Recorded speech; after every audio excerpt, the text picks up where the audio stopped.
اپنی اولاد کو پیٹ سے گرانے والوں، اولاد کے قاتلوں، سن لو، اللہ کے رسول نے فرمایا تم پر جنت کی خوشبو بھی حرام ہے۔ دل پہ نقش کر لیں۔ ام المومنین سیدہ عائشہ پاک نے پوچھا آقا آپ کی زندگی کا سب سے مشکل ترین دن کون سا ہے؟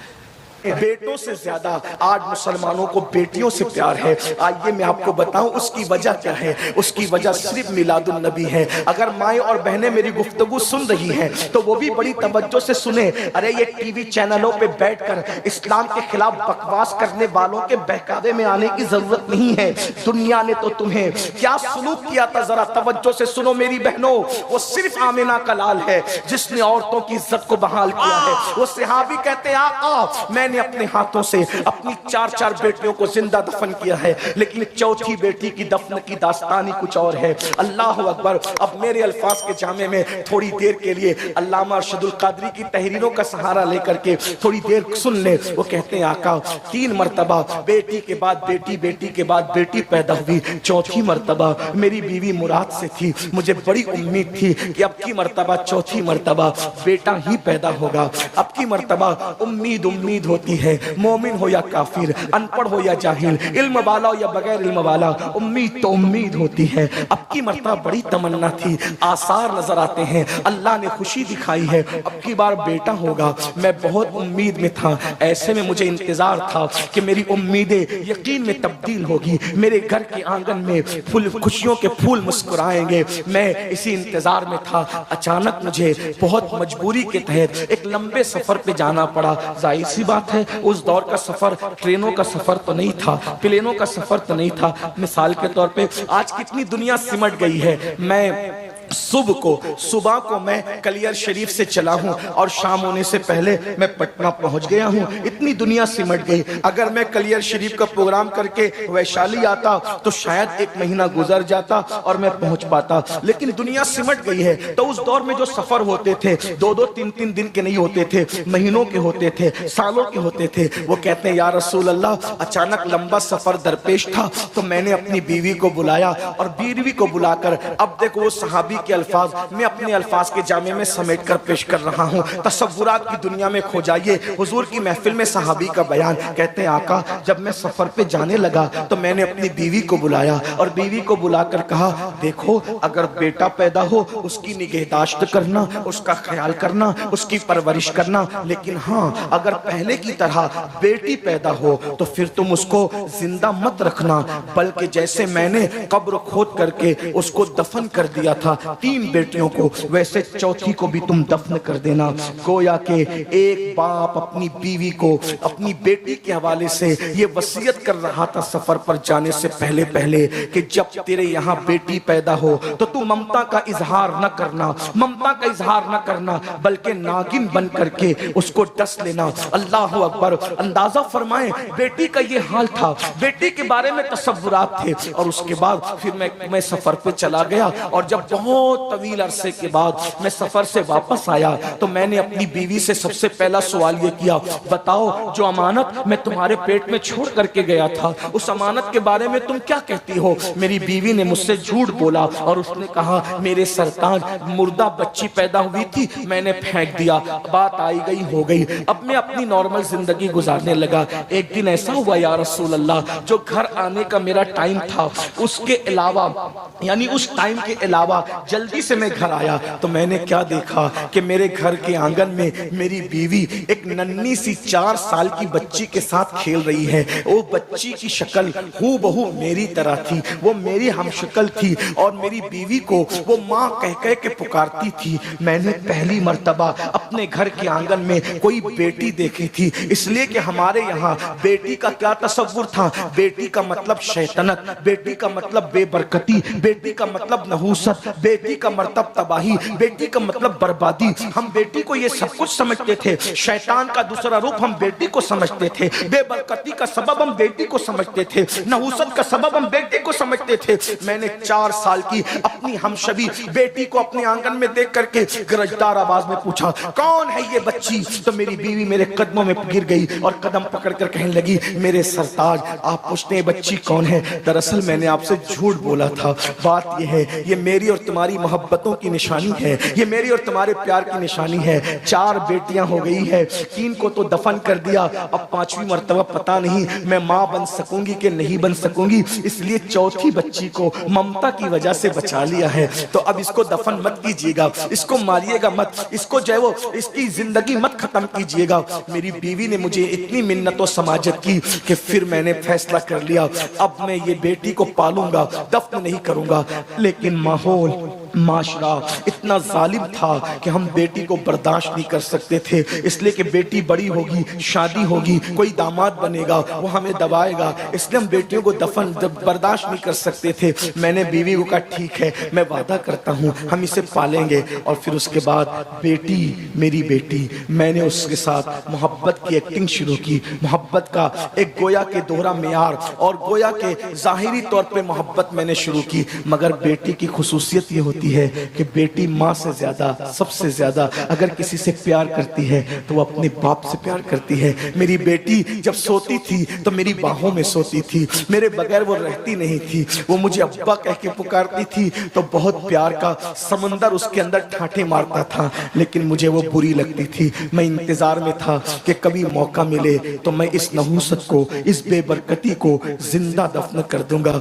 ایک دن میں نے میری باہوں میں سونے والی بیٹی کو اپنے باہوں میں لٹایا اور میں انتظار کرنے لگا جب رات گہری ہو جائے، رات تاریک ہو جائے، میں اس نحوست و شیطنت کو دفن کر دوں۔ بس ایسے ہی ہوا، رات تاریک گزر گئی، رات کی سیاہ زلفیں اللہ اکبر جب اس کے گھٹنوں سے نیچے ڈھلکنے لگی، رات کی سیاہ زلفیں اللہ اکبر جب چادر بن کر افق مکہ پر گہرائی کے ساتھ چھا گئی۔ سونے والے سو رہے تھے، نشے میں دھت ہونے والے، پاپ کرنے والے پاپ کر رہے تھے۔ اللہ اکبر اس بتوں کی گندگی اور نحوست سے کعبۃ اللہ شریف کی عظمت کو تار تار کرنے کی کوشش کی گئی تھی، لیکن قدسیان فلک رات کے آخری حصے میں کعبۃ اللہ کے طواف کے لیے نازل ہو رہے تھے، سارے مکے کے دروازے بند تھے۔ اچانک ایک دروازہ اس رات کی گہرائی میں کھلتا ہے اور ایک باپ سونے والی بیٹی کو اپنے ہاتھ میں لے کر کے خاموشی کے ساتھ باہر نکلتا ہے، بیوی کی آنکھوں سے بچا کر، اس کی نیند کا فائدہ اٹھا کر۔ غور کریں، ایک باپ کے ہاتھ میں ایک 4 ساڑھے 4 سال کی بچی ہے اور وہ لے کر کے باہر نکلتا ہے۔ جیسے ہی وہ اپنی بیٹی کو لے کر باہر نکلتا ہے، سوچئے باپ لے کر کے باہر نکلتے ہیں، لیکن حضور کی میلاد کے پہلے کے باپ کے اس طرح نکلنے میں اور آج کے باپ کے اس طرح نکلنے میں آپ نے کوئی فرق محسوس کیا ہے؟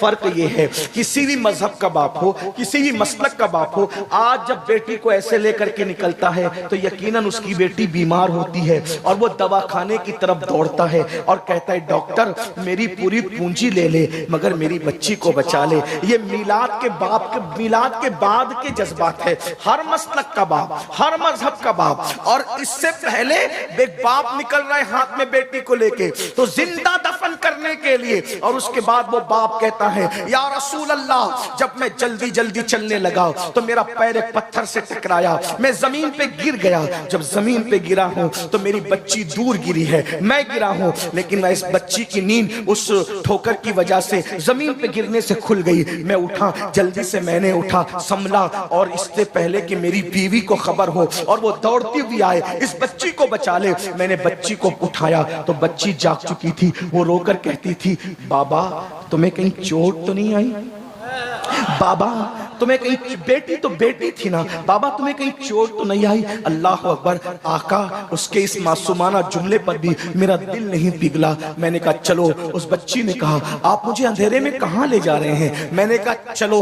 جب وہ چلنے کے لیے تیار نہ ہوئی اور اس نے اپنی ماں کو پکارا تو یا رسول اللہ میں نے اس کو گھسیٹنا شروع کیا، پہلے ہاتھ پکڑ کے گھسیٹا، جب اس نے کہا میں نہیں آؤں گی، امی کہاں ہے؟ اندھیرے میں مجھے ڈر لگتا ہے، بابا آپ مجھے کہاں لے جا رہے ہیں؟ یا رسول اللہ شیطان مجھ پر اتنا غالب تھا کہ جب ہاتھ پکڑ کر میری بیٹی میرے ساتھ چلنے کے لیے تیار نہ ہوئی تو اس وقت میں نے اس کے بالوں کو پکڑا اور بالوں کے ذریعے سے گھسیٹ کر کے میں اس کو وہاں لے جانے لگا۔ مکے کے لوگ جہاں اپنی بچیوں کو زندہ دفن کرتے تھے، یا رسول اللہ وہ مجھ سے بار بار کہتی تھی بابا مجھ سے قصور کیا ہوا ہے، مجھ سے غلطی کیا ہوئی ہے، آخر محبت نفرتوں میں کیوں بدل گئی ہے؟ وہ باہوں میں سلانے والا باپ آخر مجھے لے کر کہاں جا رہا ہے؟ یا رسول اللہ میں نے کہا ظالم، تیرا باپ تجھ سے کبھی پیار نہیں کرتا تھا، تو نے مجھے باپ مانا تھا لیکن میں نے تجھے کبھی بیٹی نہیں مانا تھا۔ بلاخر یا رسول اللہ المختصر گھسیٹتے ہوئے میں وہاں لے گیا جہاں کعبۃ اللہ کے سامنے آج بھی ایک قبرستان ہے۔ حج کو جاؤ، عمرہ کو جاؤ تو جاؤ اور جا کر کے ننھی ننھی قبروں کو دیکھ کر اندازہ کرو کہ میلاد کے پہلے کے حالات کیا تھے۔ میلاد کو سمجھتے کیا ہو ظالمو؟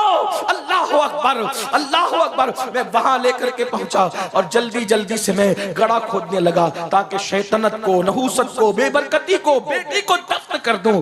جیسے میں قبر کھود رہا تھا اور میرے کپڑوں پہ مٹی لگ رہی تھی، میری بچی روتی جاتی تھی اور کہتی تھی بابا آپ کے کپڑے گندے ہو رہے ہیں، اور اپنے ہاتھوں سے میرے بدن پہ لگنے والی مٹی کو صاف کر رہی تھی۔ یا رسول اللہ وہ میرے کپڑوں پر مٹی کا داغ دیکھنا نہیں چاہتی تھی، لیکن میں اس کے خون سے ہمیشہ کے لیے اپنی روح کو اس کے خون کے دھبوں سے رنگین کرنے جا رہا تھا۔ بالآخر میں نے قبر کھودی اور قبر کھود کر کے اس بچی نے کہا بابا آپ کیا کریں گے؟ میں نے اس کو اٹھایا اور اس گڑھے کے اندر پھینک دیا۔ پھینکنے کے بعد میں نے چاہا جلدی جلدی سے زندہ دفن کر دوں۔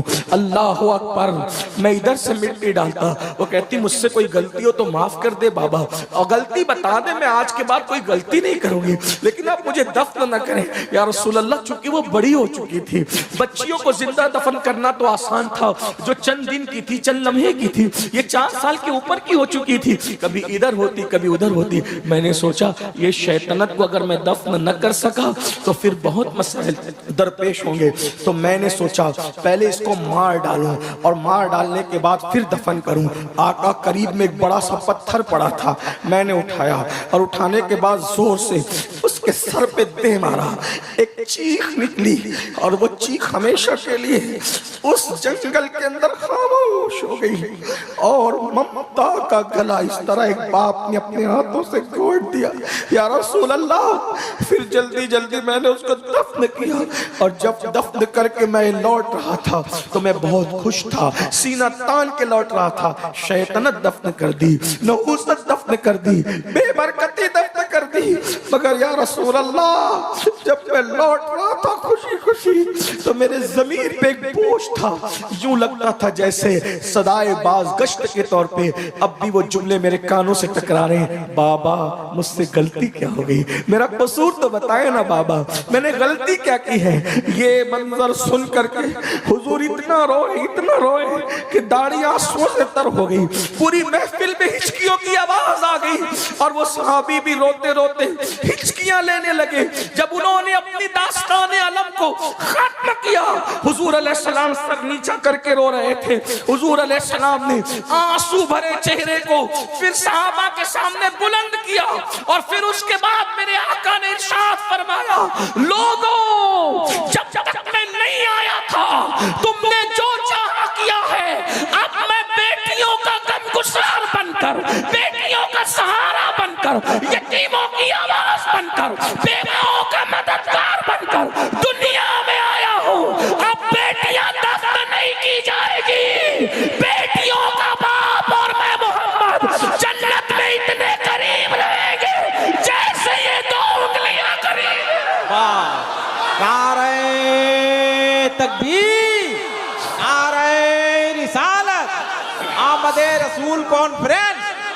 بیٹیوں کا باپ اور میں محمد، بیٹیوں کا باپ اور میں محمد جنت میں اتنے قریب رہیں گے، اتنے قریب رہیں گے جیسے یہ 2 انگلیاں قریب ہے۔ اللہ کے رسول علیہ السلام فرماتے ہیں اس پر جنت واجب ہو گئی جو بیٹی کی پیدائش پر خوشی کرتا ہے، اچھا نام رکھتا ہے، اچھی تربیت کرتا ہے، اور اچھے گھرانے میں اس کی شادی کر دیتا ہے۔ اللہ اکبر۔ فرمایا میں محمد بیٹیوں کا باپ بن کر کے آیا ہوں۔ یہاں تک کہا گیا اللہ اکبر جب کسی کے گھر میں بیٹی پیدا ہوتی ہے تو فرشتے اس کے گھر میں نازل ہوتے، فرشتے نازل ہوتے ہیں اور چاروں طرف سے اس کو گھیر کے کہتے ہیں اے ننھی جان سے پیدا ہونے والی ننھی جان، جب تک تو اس گھر کے اندر موجود رہے گی ہم بھی تیرے ساتھ ساتھ اس گھر میں موجود رہیں گے۔ یعنی کہ بیٹوں کے باپ کو توجہ کرنا، بیٹوں کا باپ ہونا عیب کی بات بات نہیں, اللہ بیٹوں کا باپ بھی سب کو بنا, اس سے نسل چلتی ہے, لیکن بیٹوں کے باپ کو برکت کے تعویذ کی ضرورت پڑ سکتی ہے. بیٹی ہونا وہ فضیلت ہے کہ جب تک بیٹی گھر میں ہے تب تک رحمت کے فرشتے گھر میں رہتے ہیں. یہ بیٹی ہے. اللہ اکبر, اندازہ فرمائیں. اب آپ سے پوچھتا ہوں, وہ مسلک کے لوگ جو میلاد کے منکر ہیں, میں کوئی گالی نہیں دے رہا ہوں لیکن ذرا غور کرو مولوی صاحب, آپ میلاد کے منکر ہو, اگر آپ بیٹی کو سینے سے لگا کے ماتھا چوم رہے ہو تو یہ آپ کے دارالعلوم کی محنت ہے یا میلاد النبی کا انقلاب ہے؟ کیا اگر دوسرے کسی مذہب کا انسان, اگر کسی دوسرے مذہب کا انسان اپنی بیٹی کو اپنے سینے سے لگا کر کے, لوگ کہتے ہیں کہ ہم مرد کے لیے کیا کہتے ہیں, ہی کہتے ہیں, اور عورت کے لیے کیا کہتے ہیں, شی کہتے ہیں. اس کا مطلب اسپیلنگ بڑھ گئی نا, تو مطلب ہم عورتوں کو بڑا ہوا مانتے. میں نے کہا ہاں, آپ نے تو زندہ دفن کیا تھا. یہ ہی اور شی میں اگر آپ ایک لفظ بڑھا کر عورت کی عزت کا اظہار کرتے ہیں تو یہ صرف آمنہ کے لال کی آمد کا صدقہ ہے, میلاد النبی کا صدقہ ہے. آج جو بیٹیاں پوری دنیا میں جا کے تحقیق کر لو, مشرق سے لے کے مغرب تک, اگر آج بیٹی جل نہیں رہی ہے, اگر آج بیٹی دفن نہیں ہو رہی ہے, اگر آج بیٹی کی ذلت نہیں ہے, اگر آج بیٹیاں عزت پا رہی ہے, اس کا ایک ہی سبب ہے, میلاد مصطفیٰ صلی اللہ علیہ وسلم. میلاد مصطفیٰ صلی اللہ, یہ میلاد کی محفل ہے, یہ میلاد کی برکت ہے. بیٹیوں کو عزت ملی, میلاد کی برکت ہے. بیواؤں کو عزت ملی, میلاد کی برکت ہے. یتیموں کو عزت ملی. میرے آقا علیہ السلام کے پیارے دیوانوں, حضور کیوں تشریف لائے؟ حضور کے آنے سے پہلے حالات یہ تھے, حضور پیغمبر انقلاب بن کر آئے. ہمارے نبی پیغمبر انقلاب, بات ختم کر رہا ہوں سمیٹتے, پیغمبر انقلاب ہے ہمارے آقا. وہ کیسے؟ حضور کے آنے سے پہلے بیٹیاں دفن ہوتی, توجہ کریں, میں اب سمیٹنے لگا ہوں. حضور کے آنے سے پہلے بیٹیاں دفن ہوتی تھی, حضور کے آنے کے بعد بیٹیوں سے پیار ہو رہا ہے. یہ انقلاب اب کتنی مدت میں؟ صرف 23 سال کی مدت, صرف 23 سال کی مدت. حضور کے آنے سے پہلے بیٹیاں دفن ہو رہی ہیں. 23 سال کی قلیل مدت میں حضور نے اتنی محنت کی لوگوں پر کہ وہ لوگ جو اپنے ہاتھوں سے اپنی بیٹی کو دفن کرتے تھے, جب ایک جنگ کے موقع پر یتیم بچیاں مسجد نبوی میں لائی گئی کہ یہ یتیم بچیاں ہیں, تو اس وقت صحابہ یہ کہتے تھے مجھے 4 چاہیے, مجھے 5 چاہیے, مجھے 6 چاہیے. یہ منظر دیکھ کر کے لوگ رو رہے تھے. کہاں اپنے ہاتھوں سے بیٹیاں دفن کرتے تھے, اور حضور کی صحبت کا اثر کیا ہے, اب دوسروں کی یتیم بچیوں کو پرورش کرنے کے لیے ایک دوسرے سے جھگڑا کرنے کے لیے تیار ہے. اور آقا نے بیٹی اور یتیم کی شان کیا بیان کی پتہ ہے؟ ایک راستے سے حضور تشریف لے جا رہے تھے, کیا دیکھا کہ وہاں سے نور نکل رہے, گھر سے نور نکل رہے, نور نکل رہے. صحابہ کرام کو وہ نظر دے دی تھی حضور نے کہ نور نکلتا ہوا دیکھ لیتے تھے. عرض کی یا رسول اللہ, اس گھر سے نور نکل رہا ہے. آقا فرماتے جا کے تحقیق کر لو, اس گھر میں 2 ہی کام ہو رہے ہوں گے, یا تو کسی یتیم کی پرورش ہو رہی ہوگی, یا تو آج اس کے گھر میں بیٹی پیدا ہوئی ہوگی. اندازہ فرمائے, یہ بیٹی کی شان ہے. اس لیے میں آج بھی آپ سے کہتا ہوں, بیٹی کو برا مت سمجھو, بیٹی کو منحوس مت جانو, بیٹی کو برا مت جانو. آج کل لوگ بیٹی کو بوجھ سمجھتے ہیں, آج کل لوگ بیٹی کو برا سمجھتے ہیں. لیکن ایک بات آگے بڑھنے سے پہلے کہہ دوں, بلکہ بہنیں موجود ہوں تو یہ بھی کہہ دوں, آج دنیا اتنی ظالم ہو گئی, پھر سے ظالم ہو گئی. حضور کی آمد سے پہلے لوگ بیٹی کو زندہ دفن کرتے تھے, مگر اتنا تو حق دیتے تھے کہ وہ پیدا ہو جائے.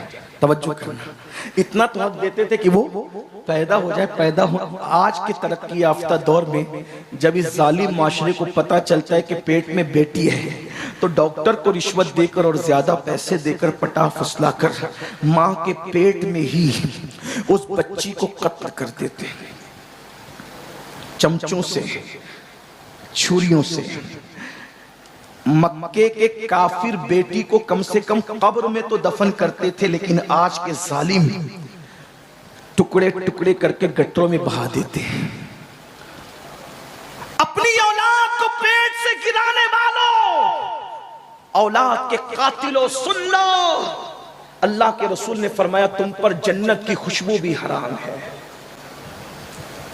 جو ماں کے پیٹ سے بچوں کو گراتے ہیں غربت کے خوف سے, جہیز کے خوف سے, شادی کی مہنگائی کی بنیاد پر, آقا ارشاد فرماتے ہیں کہ یہ بچہ گرایا جا رہا ہے, قیامت کے دن بغیر سر کے اٹھیں گے اور اللہ کی عدالت میں عرض کریں گے مولا ان ماں باپ سے ظالم سے پوچھ کہ ہم نے کیا غلطی کی تھی جس کی سزا دی گئی کہ ہمیں دنیا میں آنے سے پہلے قتل کر دیا گیا. بچے چند وجوہات کی بنیاد پہ قتل ہو رہے ہیں. نمبر 1، یا تو بیٹیاں اس لیے قتل ہو رہی ہیں کہ شادی کیسے کریں گے. وجہ تم ہو، میلاد منانے والوں تم ہو، کیونکہ تم نے شادیوں کو اتنا مہنگا کر دیا ہے کہ آج ان شادیوں کی بنیاد پہ بچیاں قتل ہو رہی ہیں. ان کے قتل کے ذمہ دار تم ہو. اور بڑی معذرت کے ساتھ خو گرے حمد سے تھوڑا سا گلہ بھی سن لے، میلاد کی یہ محفل منانا شاید تمہیں کام نہ آئے. معاف کرنا، معاف کر دینا، اور معاف نہیں کر سکتے تو مجھ سے بات کر لینا، میں بات کرنے کے لیے بھی تھی. کیوں کام نہ آئے پتہ ہے؟ کیونکہ تم رسول اللہ کی محنتوں کو ضائع کرنے کے لیے کھڑے ہوئے ہو. حضور علیہ السلام نے محنت کی تھی. کیوں محنت کی اور کتنی محنت کی تھی بتاؤں؟ حضور کی محنت کتنی تھی؟ رسول اللہ کے عاشق بن کے حضور کی محنت کو ضائع کرنے کھڑے ہوئے ہو. تو ایسے عاشقوں پر حضور کی محنت کا اندازہ نہیں.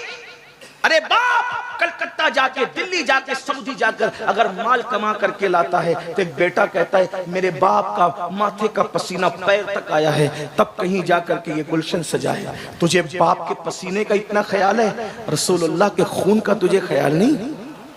ارے تیرا گلشن باپ کے پسینے پر سجا ہے، لیکن یہ دین کا گلشن رسول اللہ کا خون، ماتھے کا خون نالین میں آیا تھا.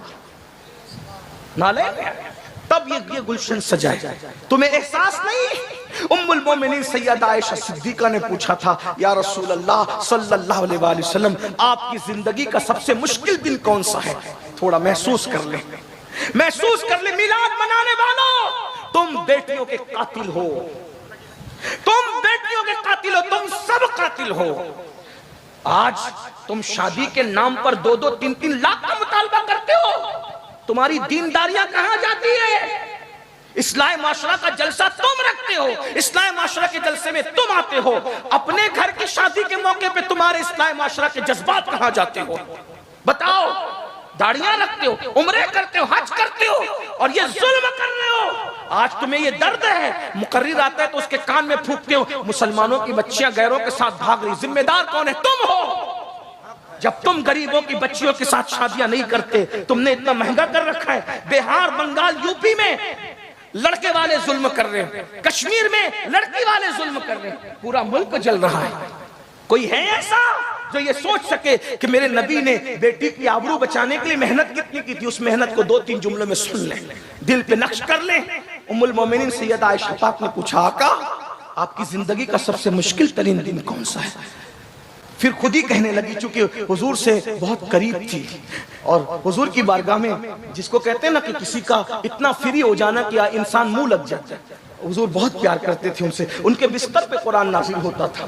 وہ جو چاہتی تھی سوال کر لیتی تھی تو کہتی تھی سب سے مشکل دن آپ کی زندگی کا کون سا تھا؟ پھر خود ہی اسٹیٹمنٹ دے دیا احد کا دن مشکل تھا نا آپ کے لیے، جس دن آپ کے دندان شہید ہو گئے تھے، گھوڑے سے آپ کو زمین پہ ڈال دیا گیا تھا، گھٹنے پھٹ گئے تھے، پورا جسم لہو لہان تھا. حضور خود نہیں چلتے تھے، صحابہ اٹھا کر کے پہاڑ پہ لے گئے تھے، پورے جسم سے لہو رس رہا تھا. آپ کے زندگی کا سب سے مشکل دن احد کا دن تھا نا آقا؟ حضور نے فرمایا نہیں، 70 صحابہ شہید ہوئے تھے احد کے دن، وہ مشکل دن نہیں تھا. امیر حمزہ کا کلیجہ چوایا گیا تھا. میری زندگی کا وہ مشکل دن اتنا مشکل تھا لیکن سب سے مشکل نہیں تھا.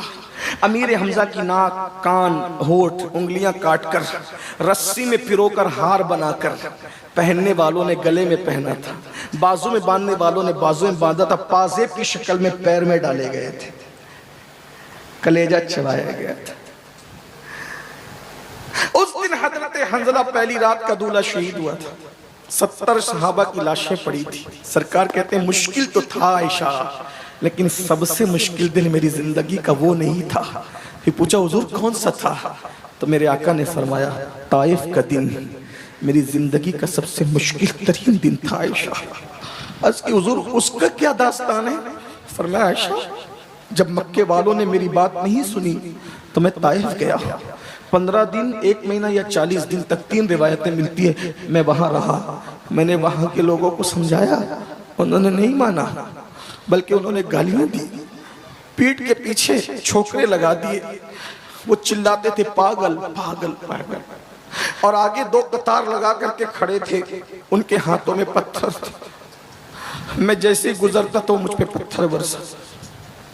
آج ہم لوگ جب تقریر کرنے جاتے ہیں، نعت پڑھنے جاتے ہیں، دین کی خدمت کرنے جاتے ہیں، تو یہ احساس تڑپاتا ہے، غلاموں کے لیے پھول برس رہے، بلکہ غلام بھی نہیں، ڈائریکٹ غلام در غلام در غلام در غلام، بلکہ ان کے در کے سگانے بے ہنر ان پہ پھول برس رہے ہیں، نذرانے دیے جا رہے، اچھے سے اچھا کھانا کھلایا جا رہا ہے، اور اس کے بعد جب نکلتے تو ہاتھ جوڑ کے میزبان کہتا ہے حضرت کوئی غلطی ہو تو معاف کر دے۔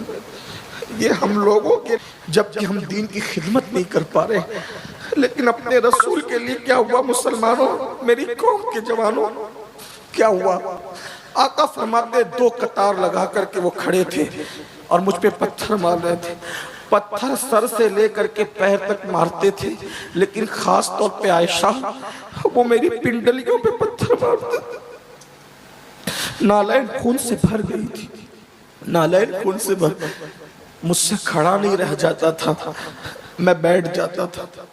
عائشہ جب میں بیٹھ جاتا تھا تو وہ دونوں طرف سے میرے بازو پکڑ کے اٹھا کے کھڑا کرتے تھے اور کھڑے کر کے پھر مجھے مارتے تھے۔ یہ حضور کی محنت تھی۔ آج حضور کی محنتوں پر کس کو احساس ہے؟ باپ کی محنتوں کا احساس فجر کی نماز میں بے سد سو کر کے مسجدوں کو ویران کرنے والوں، کیا سمجھتے ہو کہ صرف جھنڈے اور کمکمے اور یہ جلسے تمہیں قیامت کے دن بخشوا دیں گے حضور کی محنتوں کا احساس کیے بغیر؟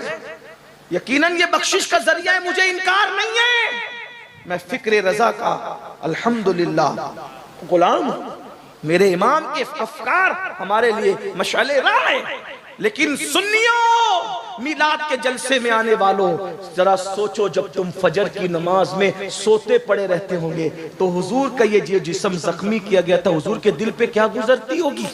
ہاں ہاں، رات کے 3 بجے تک جب تم زنا کی فلمیں دیکھتے ہو عاشقان رسول، جلسوں میں کہتے ہو نبی کے نام پہ جان قربان کریں گے، اور نرم گدوں پہ لیٹ کر کے جب تم گندی فلم دیکھتے ہو تو رسول اللہ کے دل پہ کیا گزر؟ اسی دن کے لیے میں نے طائف میں پتھر کھائے تھے۔ عورتوں کے ساتھ ناجائز تعلقات قائم کرتے ہیں آج کل کے لڑکے اور لڑکیاں، عورتوں کو پاپ کی نظر سے دیکھتے۔ آپ مردہ رسول کا کلمہ نہیں پڑھتے، آپ اس رسول کا کلمہ پڑھتے ہیں کہ آپ کا لمحہ لمحہ ہمارے رسول دیکھ رہے ہیں، اللہ کے اذن اور عطا سے دیکھ رہے ہیں، وہ ہماری جانوں سے زیادہ قریب ہے۔ بتاؤ جب کوئی محنت کرتا ہے، یہ صرف جلسہ محنت سے سجا، اگر اس جلسے کو خراب کریں گے نا تو جلسہ بنانے والے جو جلسہ جنہوں نے منعقد کیا، امام صاحب ہو یا ان کی کمیٹی ہو، امین القادری بھی اگر جلسہ خراب کرے گا اچھا نہیں لگے گا، بولے گا دوسری بار اس کو مت بلانا، سید ہوگا اپنے گھر کا، ہمارا جلسہ خراب کر گیا۔ میں پوچھتا ہوں جو تمہارے 1 مہینے کی محنت پر چندے کے پیسے کے سجائے ہوئے جلسے کو برباد کرے، تمہارا دل اتنا ٹوٹتا ہے، نہ سید دیکھتے ہو، نہ عالم دیکھتے ہو، نہ خطیب دیکھتے ہو، اس سے تم ناراض ہو جاتے ہو جس رسول نے 23 سال محنت کی ہے۔ رسول اللہ کی محنت اگر ہم محسوس نہ کریں کون محسوس؟ حضور کا خون پیشانی کا نالین میں آیا، جب حضور کو پتھر مارے جاتے تھے پٹی باندھنے کے لیے زخموں پہ کپڑا بھی نہیں تھا، ام المومنین سیدہ خدیجہ اپنا دوپٹہ پھاڑ کر کے سر پہ اور زخموں پہ باندھ دی۔ حضور علیہ السلام کے گھر میں کھانا پکتا تھا تو مکے کے گنڈے گندگی اور غلاظت جو پاخانہ کرتے ہیں، گندگی غلاظت اٹھا کر لاتے تھے، حضور کی ہانڈی میں ڈال دیتے تھے۔ غور کیجئے، چلتے تھے تو کانٹے بچھائے جاتے تھے، کانٹے۔ یہ حضور کی 2 بیٹیوں کو طلاق دیا گیا اس لیے کہ حضور دین کا کام نہ کریں۔ 3 سال تک کے گھاٹی میں پورے خاندان کو قید کر دیا گیا۔ رسول اللہ کے گھر کے بچوں نے درخت کی پتیاں چبائی، چمڑے جلا کر کے پیس کر کے اس کا شربت بنا کر کے پیا، یہ محنت ہے۔ اب بتاؤ جب تمہاری وجہ سے شادیاں مہنگی ہوگی، کار مانگو گے، جہیز مانگو گے اور بیٹیاں غیروں کے ساتھ بھاگے گی، شادیاں مہنگی ہوگی یا پیٹ کے بچے قتل کیے جائیں گے، اور جب میدان محشر میں تم رسول اللہ کی بارگاہ میں حاضر ہوں گے، میلاد منا کر یا جو بھی دعوے کر کے، حضور چہرہ پھیر لیں، حضور چہرہ پھیر لیں، بتاؤ کیا ہوگا؟ آج رسول اللہ کی محنت کا احساس نہیں ہے تمہیں؟ کوئی شراب پی رہا ہے، کوئی نشہ کر رہا ہے، ارے شراب کی بوتل ہاتھ میں آنے سے پہلے تجھے محسوس ہونا چاہیے کہ یہ دین میرے گھر تک کتنی محنتوں سے پہنچا۔ ایسے منافق صفت دیندار مت بنو، زبان پہ جلسوں میں دین اور اندر دنیا۔ جب تم بیٹے کا رشتہ طے کرنے جاتے ہو تو مولانا کو کیا کہتے ہیں؟ مولانا میری بیوی نہیں مان رہی ہے، وہ جہیز کا مطالبہ کر رہی ہے۔ اتنے فرما بردار ہو بیوی کے، ہر دن تم چلاتے ہو بیوی کو، اور شادی کے موقع پہ تمہیں بیویاں نظر آتی ہیں، بہانے سب